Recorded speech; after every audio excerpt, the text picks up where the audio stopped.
Assalamualaikum warahmatullahi wabarakatuh. Ya, baik.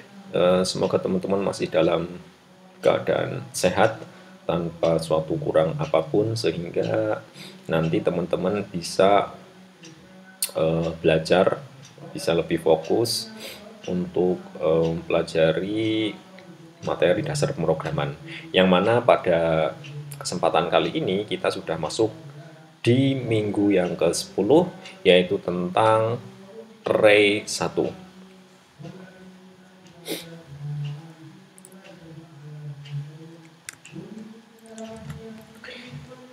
Ya, hari ini kita akan belajar tentang array 1, lebih khususnya yaitu yang satu dimensi. Nah, tujuan dari pembelajaran kali ini adalah diharapkan nanti teman-teman bisa memahami konsep array satu dimensi. Selanjutnya bisa memberikan contohnya seperti apa. Dan yang terakhir adalah bisa menyelesaikan studi kasus searching dan sorting sederhana. Ini adalah salah satu contoh penggunaan atau implementasi atau pemanfaatan dari sebuah array. Nah, kemudian untuk guideline-nya, agendanya hari ini yaitu nanti ada pengantar, kemudian ada deklarasi dan ini instansiasi, kemudian cara mengaksesnya, mengisi data, kemudian ada panjang elemen array, kemudian ada pencarian, pengurutan, dan yang terakhir yaitu latihan. Ya, di dalam sebuah matematika ya, kita kenal istilahnya sebuah matriks ya. Matriks itu adalah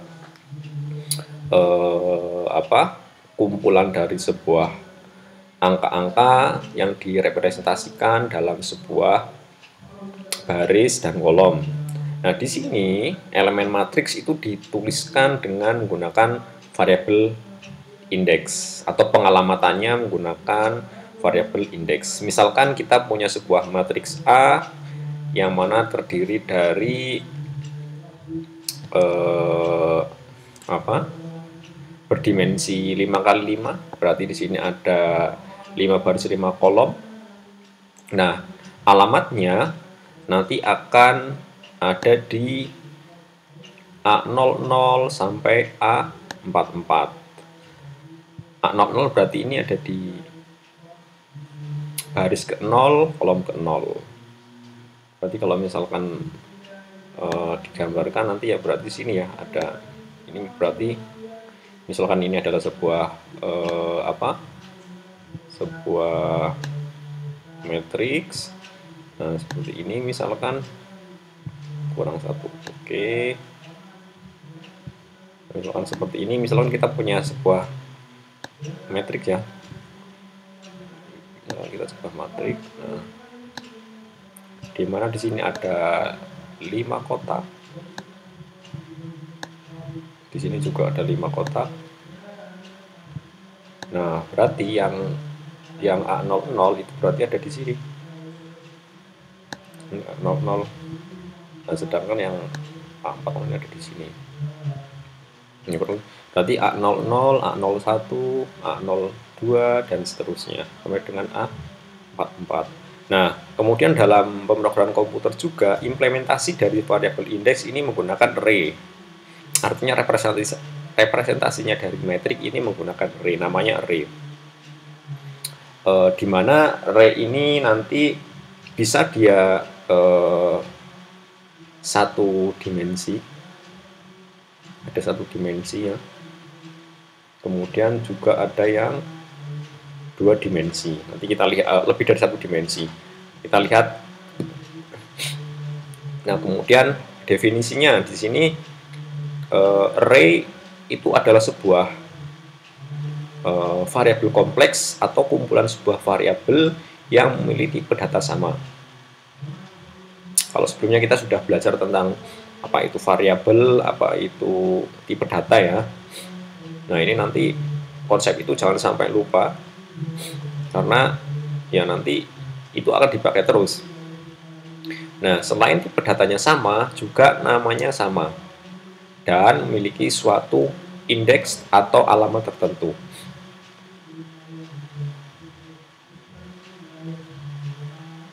atau juga disebut sekumpulan nilai atau elemen dengan tipe data yang sama, di mana masing-masing elemennya itu diakses menggunakan alamat yang unik atau indeks yang unik.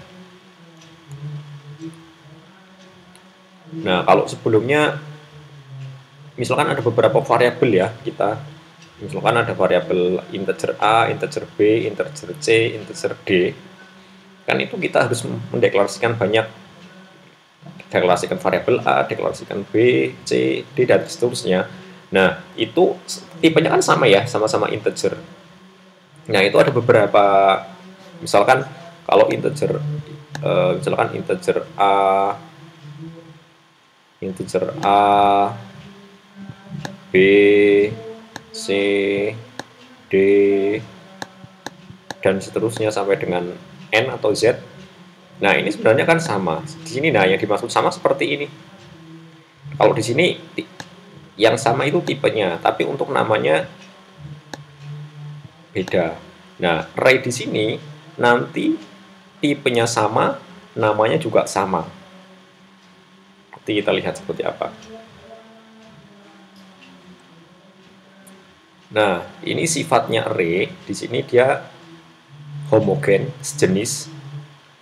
Berarti tipe datanya sama. Integer ya integer semua. String ya string semua. Dan seterusnya.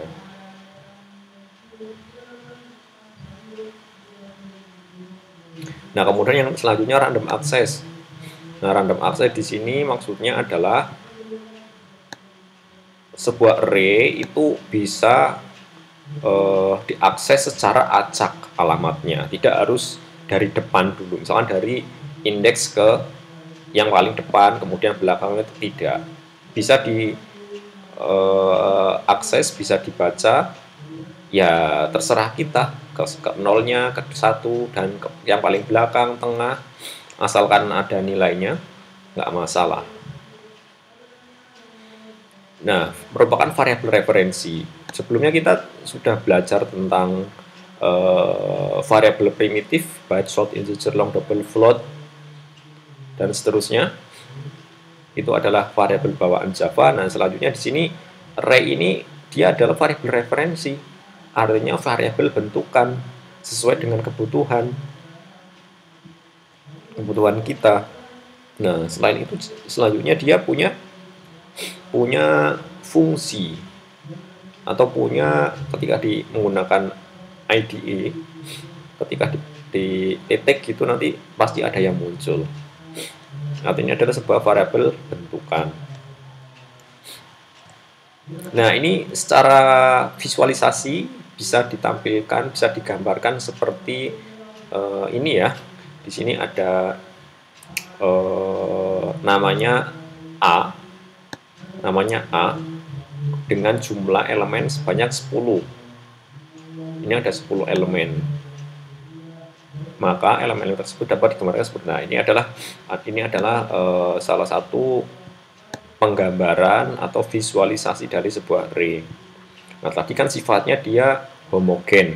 Homogen maksudnya adalah, nah di sini semuanya sama, yaitu yang di sini juga A, ini juga A, dan seterusnya A semua namanya. A semua namanya. Nah, kemudian untuk tipenya ya, yang ini kan masih kosong ya, belum ada nilainya. Nah, nilainya nanti akan di sini. Terserah di sini diisi apa, bisa string, bisa angka. Yang jelas kalau untuk misalkan datanya adalah angka, ya angka semua, tidak boleh campur. Nah, di sini kotak kosong menunjukkan elemen dari array. Nah, ini kotak kosongnya ini ya. Ini kotak kosongnya, ini kotak kosongnya, ini kotak kosongnya. Ini masih kosong, belum ada datanya.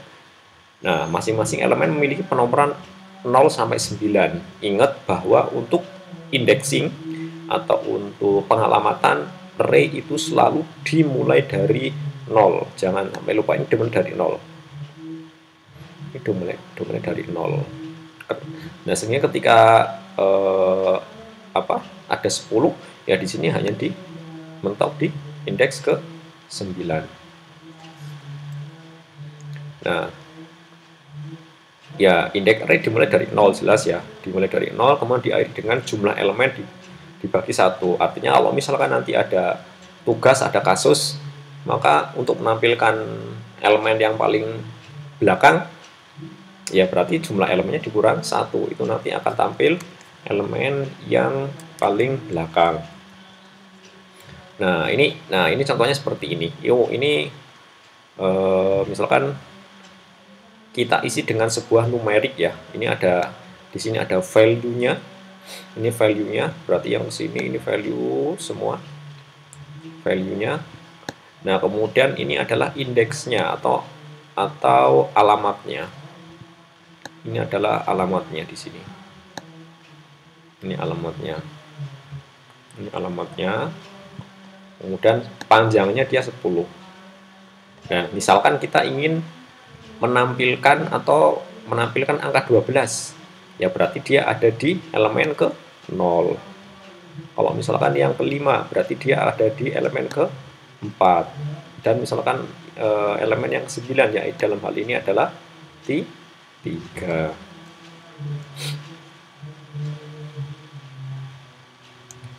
Nah, kemudian sama seperti halnya variabel primitif, array juga harus dideklarasikan. Nah, ini yang satu dimensi ya. Cirinya satu dimensi adalah ini, dia hanya ada satu. Nah, sama seperti halnya variabel biasa atau primitif, untuk mendeklarasikannya ya kita pertama yang paling depan adalah tipe datanya. Tipe datanya berarti ya byte, short, integer, long, double, float. Nah, kemudian nama variabelnya. Nama variabelnya sama, nama variabel. Di sini juga ada nama variabel. Ini jangan sampai ini adalah nama variabel. Ini adalah tipe datanya, kemudian ini adalah nama variabelnya. Sama ya, sama kayak variabel biasa ya. Sama, hanya yang membedakan adalah ada ini. Ada kurung siku, buka tutup. Atau bisa seperti ini. Atau bisa seperti ini. Atau bisa seperti ini. Artinya ada di depan. Nah, contohnya misalkan seperti ini. Contohnya berarti di sini kita menyiapkan sebuah variabel A, tipenya variabel A dalam bentuk array, tipenya adalah integer. Ini juga sama. Di sini boleh, ini juga boleh. Nah, tipe data adalah tipe data dari array yang akan dibuat. Nama variabelnya ya nama variabel array. Nah, tipe data di sini berarti tadi ya. Berarti kan ada byte, short, integer, long, double. Artinya berarti kalau misalkan tipe datanya byte misalkan, berarti nilainya ya byte semua, integer ya integer semua. Nah, itu yang dimaksud homogen seperti itu. Yang pada semua di sini maksudnya nilainya yang di setiap elemen. Oke. Nah, kemudian instansiasi atau memberikan sebuah nilai awal. Nah, karena ini adalah tipe data referensi ya, berarti kita harus membuat kata kunci ini new, karena dia adalah referensi. Nah, ketika sebuah array dideklarasikan hanya referensi dari array yang dibuat, artinya alamatnya di dalam memori yang dibuat. Ketika deklarasi untuk alokasi memori dilakukan dengan menggunakan kata kunci new ya, di sini ya, kata kunci new. Nah, di sini nama array-nya, kemudian sama dengan new, tipe data, jumlah elemen, atau A sama dengan new integer 10.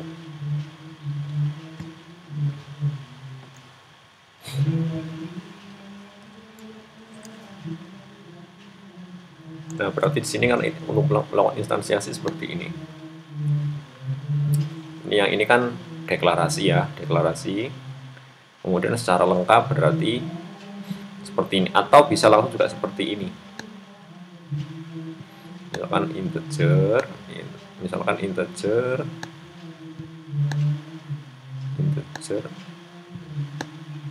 A, tipenya array misalkan sama dengan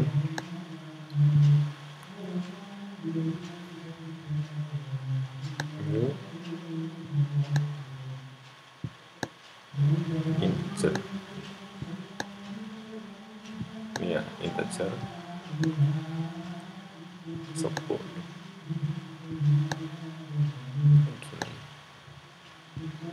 Nah, ini deklarasi sekaligus instansiasi.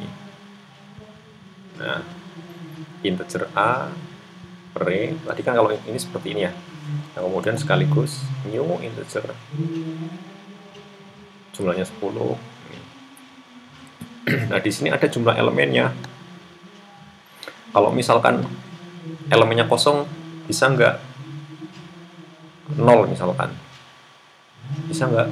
Ya bisa, tapi dia tidak bisa menyimpan variabel. Artinya kalau dideklarasikan tidak error, tapi dia tidak bisa menyimpan sebuah variabel. Nah, di sini array satu dimensi. Nah, untuk mendeklarasikan sekaligus menginstansiasi tadi seperti yang sebelumnya ya. Berarti di sini ada tipenya apa, nama arraynya, jangan lupa ada new. Ini sama tipenya ditulis lagi dan jumlah elemennya berapa. Atau juga seperti ini ya, perbedaannya hanya di sini. Ini ada di depan dan ada di belakang. Nah, contohnya ini. Integer A nya sama dengan 10 atau seperti ini. Oke, ini cara deklarasinya, jangan sampai lupa. Nah, kemudian setelah kita mendeklarasikan, kemudian gimana cara mengaksesnya? Nah, untuk mengaksesnya, caranya adalah nama arraynya, kemudian indeksnya diikuti dengan indeksnya. Ini ada kurung ini, kurung siku buka, kemudian kurung siku tutup. Jangan sampai lupa. Maksud mengakses di sini adalah untuk mengambil atau menampilkan nilai yang ada di elemen array. Nah, contohnya misalkan mengakses sebuah variabel A dengan indeks I dapat dituliskan ya. Nah, di sini seperti ini. Nah, berarti di sini dia nanti akan mengambil elemen pada variabel array A pada indeks ke I-nya terserah 0, 1, 2 dan seterusnya. Nah, di sini positif ya nilainya ya tadi ya. Indeksnya I itu nilainya positif. Dan maksimumnya jelas ya, jumlah elemen dikurang 1. Oke. Ini jumlah maksimum. Nah, misalkan kita punya sebuah array seperti ini. Nah, sekarang kita punya array.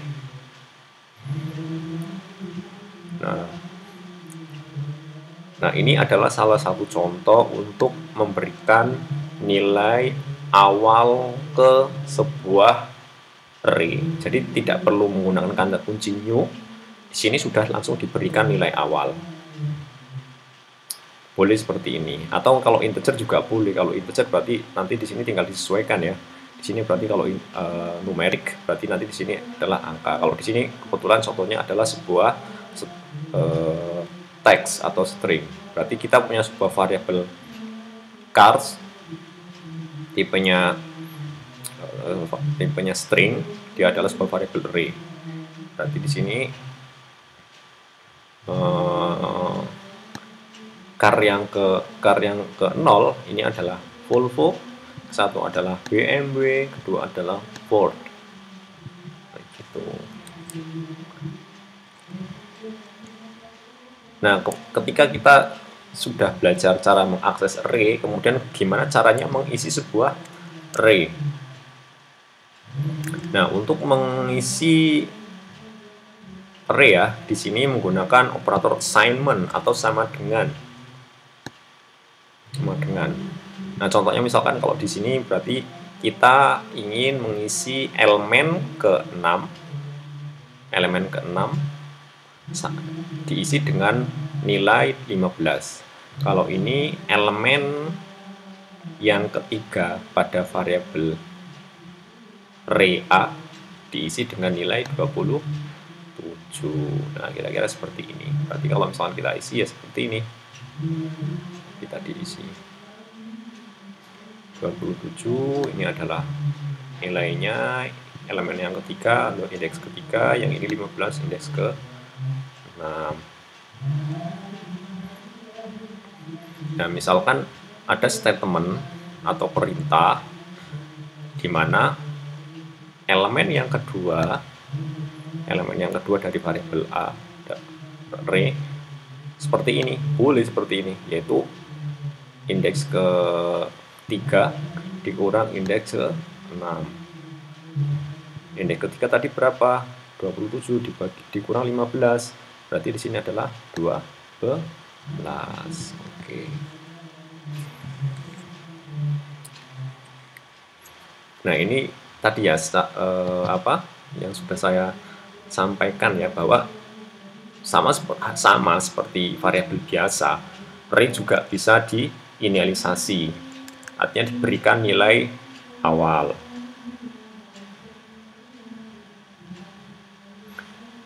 Nah, array dapat diinisialisasi di sini secara eksplisit pada saat didefinisikan dan bisa tidak diberikan nilai dimensinya. Artinya kita tidak perlu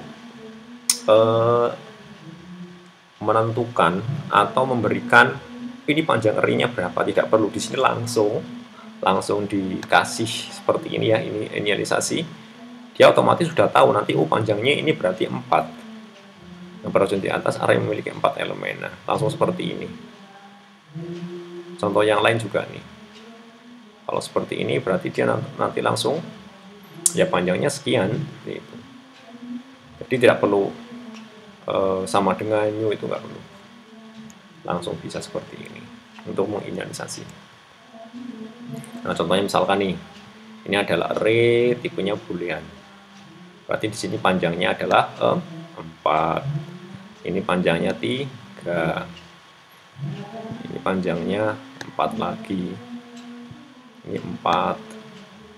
Kemudian ini panjangnya berarti berapa? 7. Nah, bisa otomatis seperti ini, jangan lupa. Nah, ini ada ini array semua ya, ini bisa di depan, bisa di belakang, ini bisa di depan ininya. Yang pilih yang mana yang gampang. Nah, kemudian sama tadi ada istilahnya assignment, memberikan nilai pada elemen array. Untuk mengganti elemen array ya cukup dengan elemen mana yang akan diubah, elemen keberapa, dan dikasih menggunakan operator assignment, dan dikasih nilainya berapa. Itu untuk memberikan atau mengganti elemen array. Nah, untuk mendapatkan panjang array tadi ya, untuk mendapatkan panjang array kita tidak perlu menghitung secara manual atau kita melihat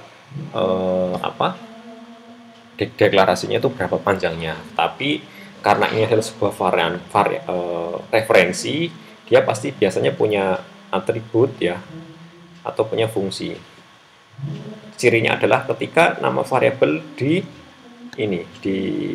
ada titik seperti itu, nanti dia akan muncul. Kalau di editor yang sudah baik ya, sudah ada fitur autocomplete, maka dia akan ada namanya atribut length. Ada atribut length, ini digunakan untuk mengetahui panjang dari sebuah array. Nah, contoh penggunaannya ya, misalkan ingin mengetahui elemen terakhir ya, berarti tinggal nama array titik length min 1. Nanti ini terakhir. Kemudian indeks yang di tengah. Indeks di tengah kalau nanti dia panjangnya ganjil ya, berarti bagaimana? Ya tinggal nama array length dibagi 2 tambah 1. Karena dia ingin mengetahui yang tengah. Nah, Di sini apa kaitannya dengan array dan loop atau dengan perulangan? Ya jelas kita sudah belajar tentang perulangan, kurang afdol rasanya kalau misalkan tidak digunakan di pertemuan yang selanjutnya. Nah di sini fungsinya jelas ya, kita nggak mungkin untuk mengakses sebuah elemen atau memberikan nilai sebuah elemen kalau jumlah array-nya ini cuma panjangnya 3, 4 ini nggak masalah, tapi kalau panjangnya ratusan atau bahkan ribuan, gimana caranya untuk mengaksesnya? Ya, yang paling gampang yaitu menggunakan perulangan. Ya, salah satu cara untuk menampilkan ya, di sini kita punya contoh kode seperti ini. Ini kita deklarasikan dulu. Ada sebuah array panjangnya 8. Nah, untuk mengassignment atau memberikan nilai ke dalam sebuah variabel numbers cukup seperti ini. Berarti for integer i, karena ini i-nya selalu mulai dari 0, elemen array mulai dari 0 sama dengan 2 kali i. 2 kali i berarti ya nanti isinya adalah, karena i pertamanya 0, ya 2 kali 0, 1, 2, seperti itu dan seterusnya, sehingga kira-kira seperti ini. Ini adalah value-nya yang hasil perkaliannya. 0, 1, 2 ini adalah dari i di sini ya, dari i. Nah, di sini kita lihat di sini digunakan nih nama numbers.length. Ini nanti hasilnya adalah 8. Ini 8. Ini 8 sama dengan ini. Sama dengan 8 ini di sini. Sebenarnya bisa saja di sini dituliskan 8 seperti itu, tapi kasusnya adalah nanti kalau misalkan ada kasus yang kita belum tahu nanti panjangnya berapa, misalkan seperti itu. Artinya ketika menggunakan numbers length ini nanti array-nya lebih dinamis. Ketika sudah dideklarasikan di atas, ya ketika kita menampilkan kita tidak perlu ubah di sini karena ini adalah sebuah variabel udah otomatis. Nah, flowchart-nya kira-kira seperti ini ya. Start, kemudian dia inisialisasinya, kemudian assignment di mana i sama dengan 0. Ketika ini masih kurang dari num.length, maka dia akan tetap melakukan perulangan. Numbernya dikalikan 2, ini ditambahkan, kemudian looping lagi sampai dengan kondisinya tidak terpenuhi dan selesai.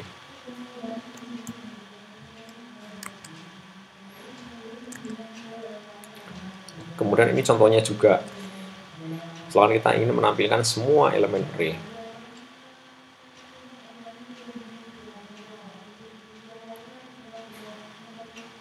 Ini ingin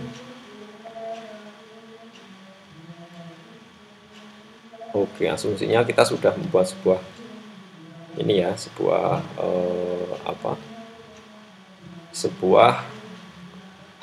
array numbers, maksudnya seperti ini. Misalkan kita ingin menghitung jumlah total nilai yang ada di dalam sebuah array seperti ini. Berarti kita menggunakan perulangan sum plus sama dengan numbers i. Berarti ini dia akan numbersnya ini akan ditambahkan dengan numbers sebelumnya dan ditampung ke dalam sebuah variabel sum. Berarti nanti ini dia akan menampilkan totalnya. Flowchart-nya ini hampir mirip ya di sini.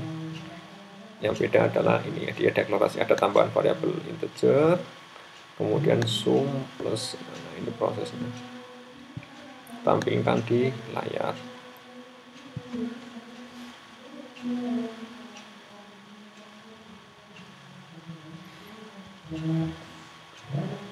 Nah, selanjutnya, oke, sebelumnya kita sudah belajar tentang perulangan for, while, dan do while.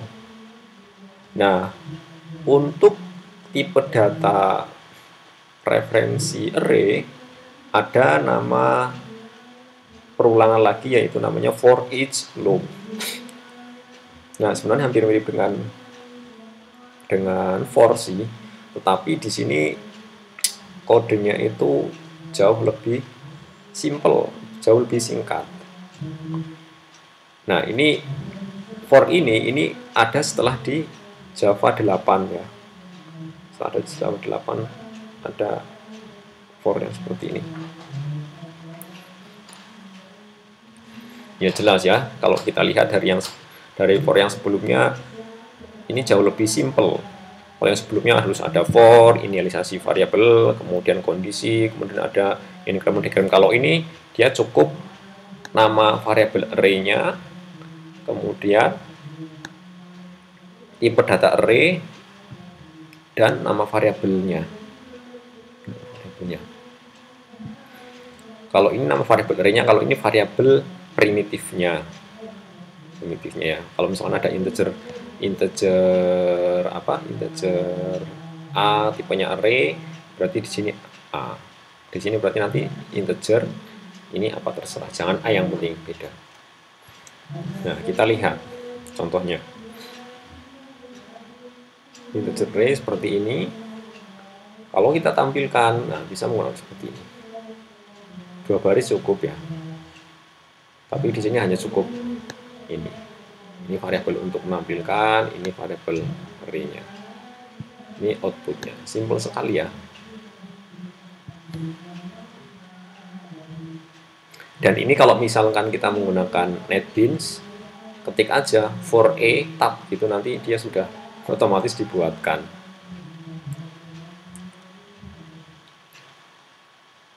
Nah, ini salah satu perbedaannya atau keuntungan ketika kita menggunakan array.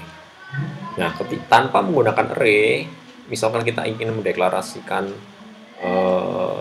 banyak variabel tapi tipenya sama, ya kurang lebih seperti ini ya. Kurang lebih seperti ini. Kita assign, kita kasih nilai 1, 2, 3, ada harus 3 baris lah ya, 3 baris. Nah, kalau misalkan menggunakan array, ini 2 baris cukup, 1 baris cukup. Ini sama ya, ini sama. Ini dengan ini adalah ekuivalen, sama. Itu kira-kira keuntungannya. Nah, penggunaan di sini yang pertama kita harus deklarasikan, kemudian instansiasi. Deklarasinya tadi misalkan dia tipenya apa, nama variabelnya apa.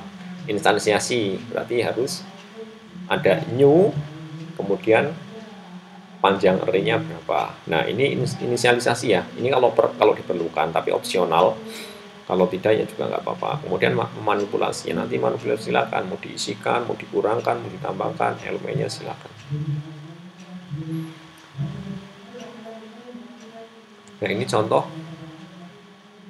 inisialisasi yang sama. Kenapa salah? Di sini disediakan ada 4 ya. Kemudian tapi diisi 5, ya jelas salah. Errornya biasanya index outbound ya, tidak sesuai panjangnya. Terus kalau misalkan cara membenarkannya gimana? Ya bisa dengan menghilangkan ini dihilangkan, kurang 1, atau 4-nya dihilangkan, boleh juga. Ini 4-nya dihilangkan, ini tanpa dihilangkan, nanti bisa otomatis dia. Karena ketika kita menginisialisasi, kita tidak harus menyebutkan panjangnya berapa.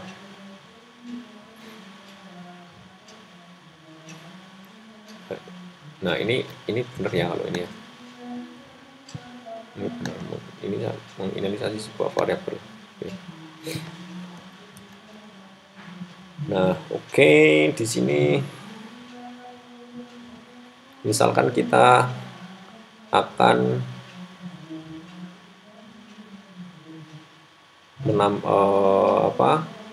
nanti tampilnya apa kira-kira? Tampilan jelas di sini akan menampilkan elemen ke masih ke i ya. I-nya berapa, elemennya berapa. Kira-kira hasilnya berapa? Ini 0 semua harusnya.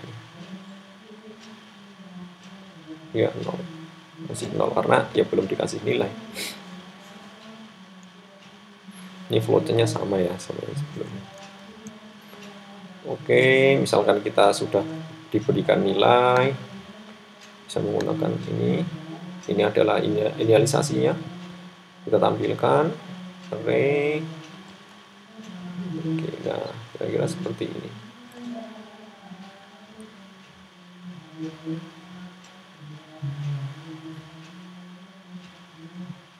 Di sini ada persen 2D. 2D ini kalau misalkan dia pecahan, nanti dia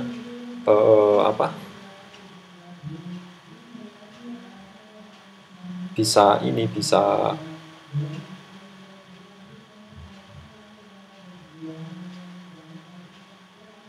2 digit. 2 digit ya.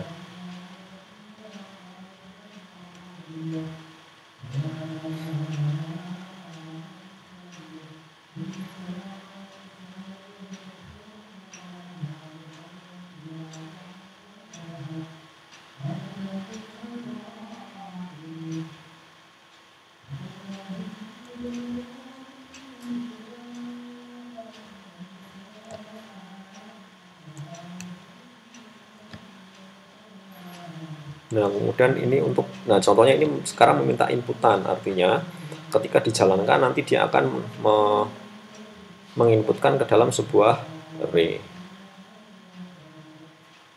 Nah, contohnya seperti ini. Ini kita deklarasikan 5, instansiasi panjangnya 5, kemudian dia akan meminta masukkan angka sampai 5 kali. Setelah itu ditampilkan. Kita lihat ya, masukkan angka sampai 5 kali dan ditampilkan. Nah, flowchart-nya seperti ini. Ini ada inisialisasinya, kemudian ini assignment variable i. Dia akan meminta input, ketika kurang dari inputkan array, kemudian ini ditambahkan.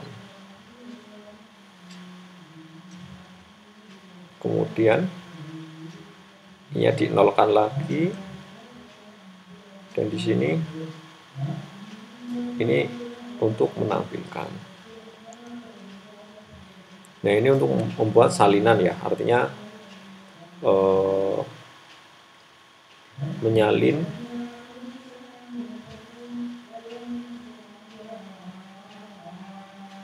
ke array yang baru.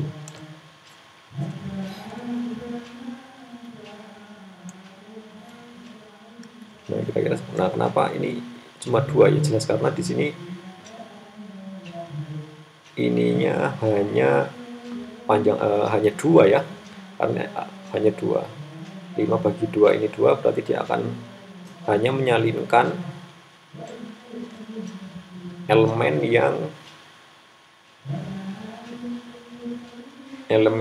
ke new array, ini elemen yang ke 0, kemudian ini nilainya yang ke ini ya, yang ke ini 2 dan 3. Oke. Nah, ini penjumlahan sama seperti yang sebelumnya, total ya. Berarti tinggal berarti menggunakan ini. Ini sama yang sebelumnya, yang sum. Nah, oke, ini totalnya. Nah, ini ada materi pengayaan. Materi pengayaan di sini adalah salah satu contoh penerapan atau penggunaan dari manfaat dari sebuah array sendiri. Yaitu di sini nanti kita akan belajar untuk searching dan sorting. Berarti ada fungsi untuk melakukan pencarian dan pengurutan. Ya, di sini sering dimanfaatkan. Misalkan kita ingin mencari nilai tertentu atau pada sebuah array, berarti kita kan harus looping nih, harus dicari satu persatu, elemen ke 0, elemen ke 2, 3 dan seterusnya. Nah, kemudian ya salah satu algoritma searching yang paling mudah, yang paling simple, yang paling sangat sederhana yaitu linear search. Nanti kita lihat misalnya seperti apa.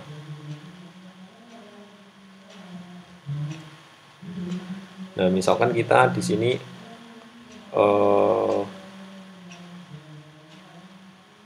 misalkan kita ingin mencari posisi indeks dari sebuah array.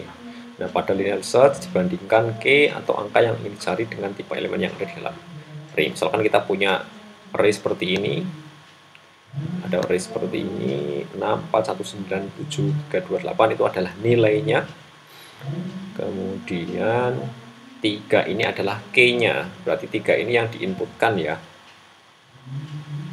Dimana 3 yang dicari itu ada di indeks ke 5. Nah, linear search berarti dia akan mencari satu persatu.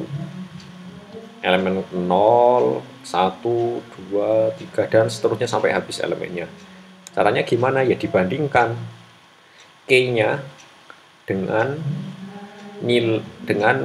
nilai pada elemen ke i. Elemen ke i maksudnya ya elemen ke 0, ke 1, dan itu dibandingkan. Ketika sama dengan berarti ketemu. Misalkan di sini ya, ini merah. Oh, apakah ini sama atau enggak? Yang merah. Oh, beda. Nanti dia akan balik lagi, akan nyari lagi, dibandingkan lagi elemen ke 1, ke 2, dan 3, dan seterusnya sampai ke elemen ke 5. Nah, ini dibandingkan apakah 3 sama dengan 3? Ya, berarti ketemu. Stop atau break ya, jangan terus nyari lagi, udah bukan nyari lagi, tadi dilakukan break. Nah, contohnya seperti ini. Yang kita akan nyari ini adalah key-nya dibandingkan if k sama dengan ini sama dengan i, maka hasil sama dengan i. Hasil di sini adalah ininya adalah indeksnya. Nah, kalau sudah ketemu maka dia akan break, akan berhenti, tidak melanjutkan ke elemen yang selanjutnya. Ini contoh ininya ya, contoh saatnya. Nah, oke. Di sini ini untuk ketika masih sama dengan apakah K sama dengan array.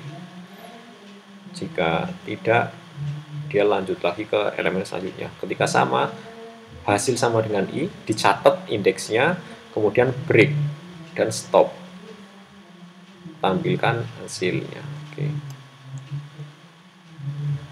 Nah, contohnya itu outputnya. Nah, kemudian sorting di sini ya untuk mengurutkan ya, baik itu dari kecil ke besar, ascending, atau besar ke kecil atau descending. Nah, salah satu yang paling mudah itu bubble sort. Itu, kalau bubble itu kan apa ya, gelembung ya, jadi dari kecil ke besar. Kita lihat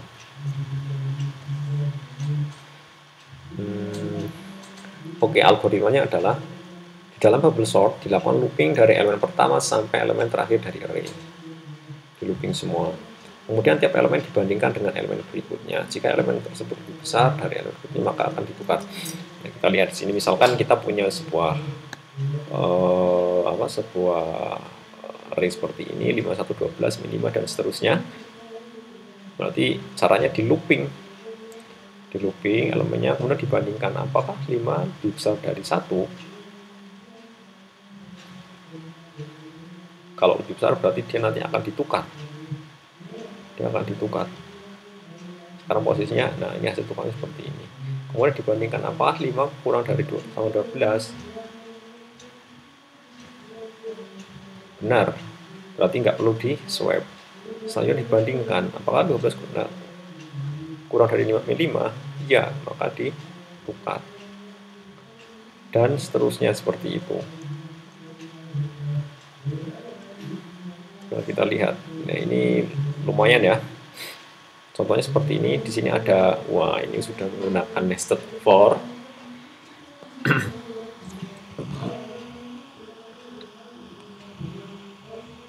Sudah menggunakan nested for. Berarti pertama panjang array-nya ini adalah Di sini ada 1, 2, 3, 4, 5, 6, 7, 8, ada 8 panjangnya. 8. Kemudian yang selanjutnya di sini mulai dengan 1. Kenapa mulai dari J-nya di ini sama dengan 0, J-nya sama dengan 1, di mana J kurang dari panjang array min 1. Karena dia dari tadi nukatnya adalah array itu ditukar dari yang belakangnya. Berarti di sini array J min 1.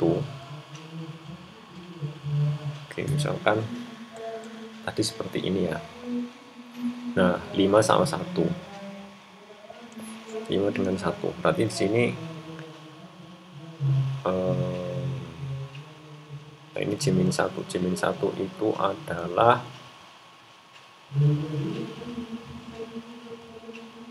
J itu berapa? J itu 1. Oke.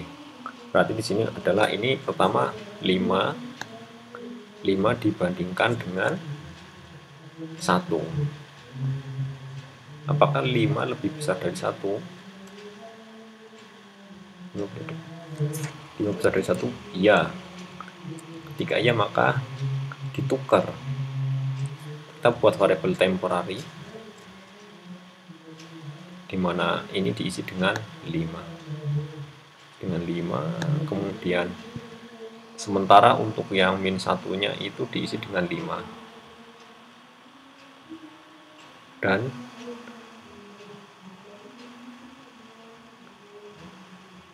indeks yang ke 0 yang sebelumnya 1 ini diisi dengan 5, akan ditukar. Begitu dan seterusnya ketika ingin melakukan sorting, ini bubble sort.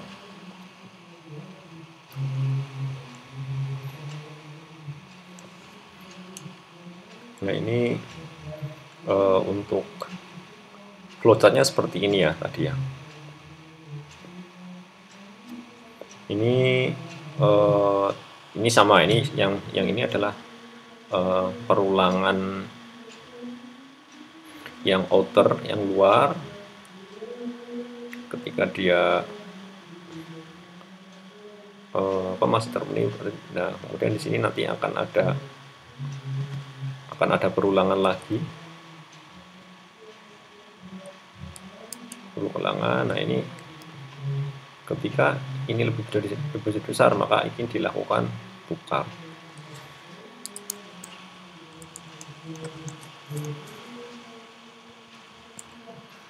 Contohnya seperti itu.